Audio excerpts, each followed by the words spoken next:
Hey everybody, at BV Matson here. Let's go back in time a little bit. I'll show you how to do the clutch basket and get this thing all tidied up. We'll install the side cover and get it all going on in this video. All right, let's get to it. So here are all of our parts for the clutch basket. All right, this will be an important part that we need to get into place first. You can see, it's kind of crazy, you can still see it. So you can still see where the little circlip was in, right there. Pretty nuts. But anyway, go ahead and insert this. Let me give you a view back. Right onto here. It's got that knurl on it. I'm trying to do this. I don't know why I didn't set up a tripod for this part, but we are going to slide that on there just like that. And then we're going to go get our little clip and get that installed. And here's that little circlip right here. Man, this was hard not to lose. Let me tell you. And I'm going to go ahead. This is going to be an expansion one. Perseverance. Try, and try again. And after about 40 tries, I got it. And when it snaps, when it goes, it goes. I wish I'd been running the regular camera on that, because it snapped and it goes in there. There should be no doubt when that snap ring gets in place. Let me grab some gloves because it's about to get a little messy. One thing to note on here, if you've never done this before, there are two types. There are metal and then there are actual friction rings in here, okay? These I actually just cleaned with 3M pads, and then I laid them down in some motorcycle oil. You want to put this together wet. Make sure it's wet with oil, not water, and make that go together. One other nuance on this, our cover, this will be the last piece that we put on, already has a steel on it. So what you want to remember is our first ring that we're going to put on is going to be a steel one. So what we're going to do is we're going to walk over to the motor. Whoa! Oh, man. That actually stood straight up. And we're going to insert this in just like that. Because on the back side of this, there isn't a steel ring. You just want to make sure there's a steel ring first. And then we're going to alternate. We're going to do steel ring.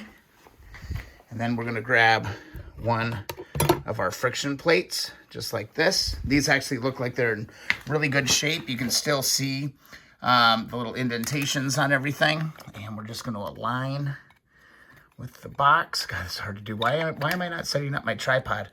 And we're going to alternate anyway.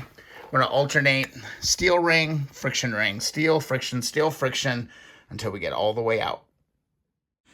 Nothing too exciting to watch here. Really, it's just start with the steel ring, go to a friction, steel, friction, kind of go through until basically you run out, and you should end on a friction ring on this, because remember, on the outside cover, the steel ring is kind of embedded into that cover. So really, that's all there is, man. You're building a little pancake tower. Kind of fun. There you go. There's the last one. We don't want to forget to install this piece on this. This is actually the push rod to actuate everything. This one's in two pieces. It comes apart a little bit further. Short end is going to go on the outside like this, and this is going to go and position and slide in just like that. And if you look on the other side, I can show you if you want.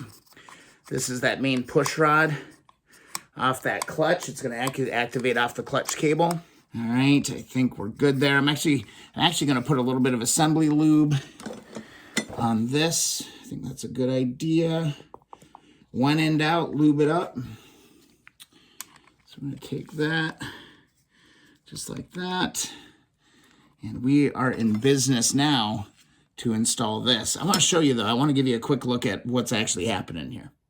So here's that little push rod I'm talking about. It goes all the way through the engine, and it actually actuates and moves this. All right, it goes all the way through just like that. And this little plunger right here, believe it or not, has a little contact point on the inside of the cover. So that's where that goes. Just wanted to make sure you saw that little detail. All right, now we are ready to install our basket. A little bit of oil on this outside. Doesn't really matter. Just put that thing in and cap that whole piece off. You're going to have 4 springs. All right. Grab one of your springs. Drop it in there just like that. Grab another one. Stick it in there like that. Grab another one. Stick it in there like that. And grab another one. Stick it in there just like that. And then we've got these 10mm bolts that we're going to install onto each one of these posts. Righty-tighty, finger tight for now. We'll tighten them up later. All right, just one step to go. Go grab your 10mm ratchet, your 10mm socket on a ratchet. And what you want to do is you want to bring these all the way down to when they stop. They should bottom out and they should stop. This isn't really a torque specification. You want to just bring these out all the way down until they stop. All right, I've got those all bottomed out. I'm just going to lightly snug these up.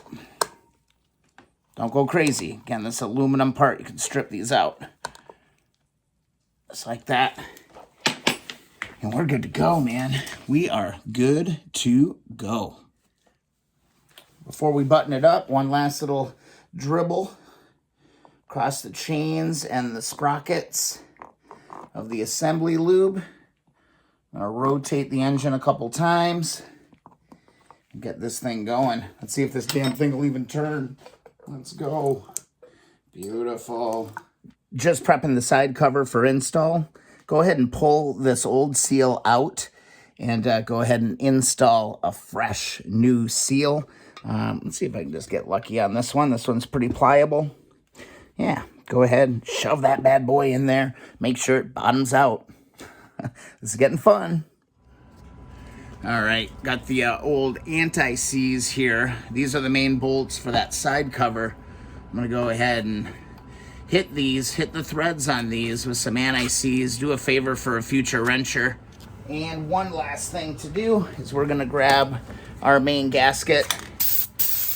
And hopefully I've got some white lithium grease, just in case we run into a problem and we got to get back in underneath this cover. The odds of being able to reuse the cover are going to be amplified greatly. There's enough here if I grab some of the overspray. Coat both sides, and hopefully you can save yourself a few bucks in the future. All right, let's put the cover on. Back over on the cover, we do have 2 locator pins, one on each side. Do not forget to put those on. And those are going to help align our gasket.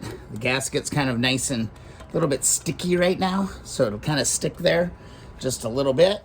From here, it goes on pretty easy. Should line up perfectly. You are going to have to work to get through that new seal for that shifter, though. Pay attention to that. And once you get everything seated, you can go ahead and go back to your template, right? I got all these bolts and stuff laid out here. I can just go ahead, and if I'm going to install this one, I'm going to go to my little drawing, pull that out, toss that in, work my way all the way around the motor. All right, now I'm just going to grab my JIS screwdriver, making sure my gasket is looking good all the way around. Looks good. And just kind of work my way around on this thing. Work at angles, go across, don't go just one after another, kind of go around the whole thing. It'll go pretty quick from here. It'll all just kind of suck together. You'll see that gasket seat really well, and you're really well on your way. We're sealing this up pretty quick. And there we go. Got a good seat all the way around. Looking pretty spectacular with that side cover on it, man. That's gonna look pretty sharp. It's gonna look pretty sharp, everybody. I think it's gonna look really, really nice. Ooh, that's big progress right there. It's crazy too how like your oil sling access port is right here. They barely give you enough room to wiggle that stuff out of there. That's nuts. Got to clean up this surface just a little bit. There's gonna be a gasket, I'm sure, that goes in there. But for the most part, left side is done. Oh, can't resist. It's a little scuffed up, but let's put it on there. Get a future look at how that motor is gonna look. Dun dun dun dun dun dun dun dun dun dun dun dun dun dun. Yeah, that's huge. That's some major progress today. All right, everybody, I hope you enjoyed the video. I'm gonna wrap it. It's getting pretty late over here. Whew, that was a lot.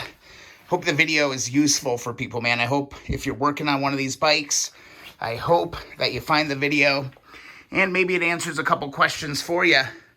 The 305 for the 1965 Super Hawk CB77 is getting closer and closer. If you enjoyed the video, please don't forget to subscribe. Also, if you'd like to hang out with some fellow wrenchers, hit up the Facebook group, the Keep On Wrenching community group. And also, if you want me to send you a free sticker, go head on over to keeponwrenching.com. I'm starting to lose my voice. Been talking too much today. This is getting exciting, everybody. We're getting real close. See you in the next video or live stream.